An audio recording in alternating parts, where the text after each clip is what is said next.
Hi, I'm trying something new.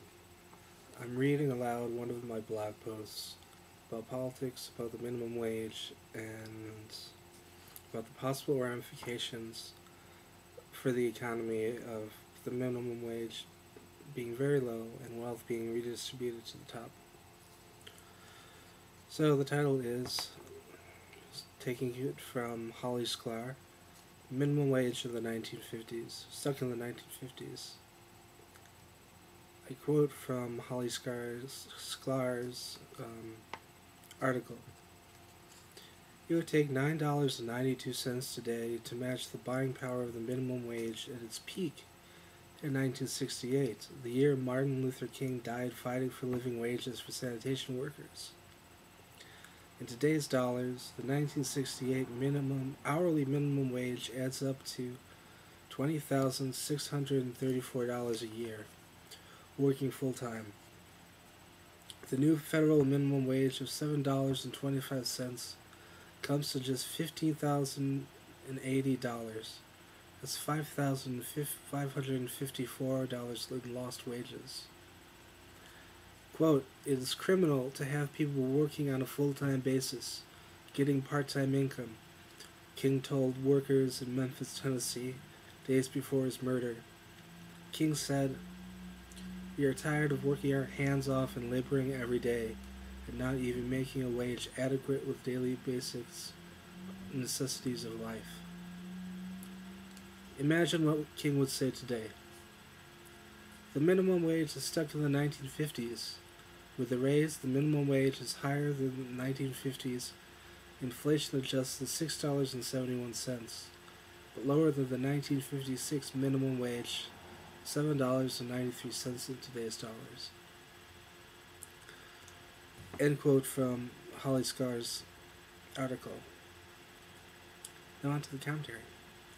Sklar points out something that I hadn't thought about in a while, that the lack of buying power on the part of greater and greater numbers of people may lead to a Keynesian crisis of demand, where there aren't enough consumer dollars flowing into general industry to keep it going. I'm talking about basics as opposed to luxuries.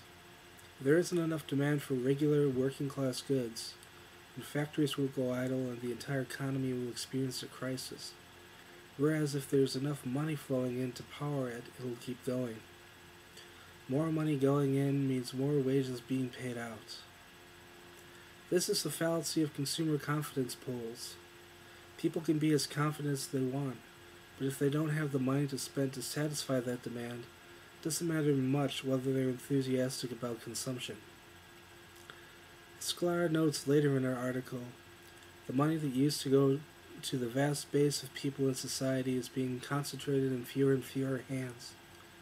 This isn't Marxist rhetoric, it's reality. Quote, in 1968, the richest 1% of Americans had 11% of the national income. By 2006, they had 23%, the highest share since 1928, right before the Great Depression. End quote. Beyond being unjust, the significance of this increasing disparity is the following. Rich people don't spend all their money, and much of what is spent on custom luxuries that are outside the realm of the real economy.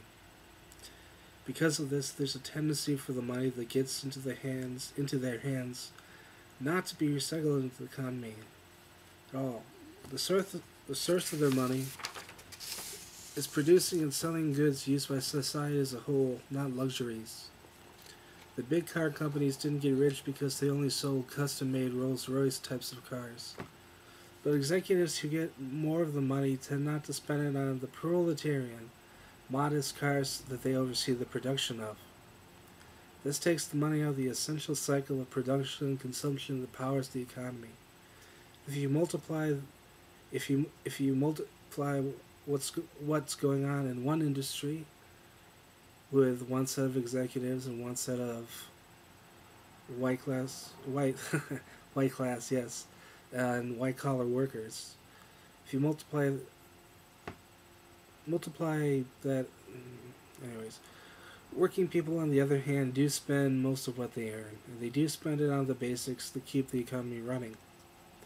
If you undercut that base, the real economy experiences a crisis, with no one having enough money to buy anything, leading to people getting laid off, leading to more people not being able to afford things, leading to more people getting laid off.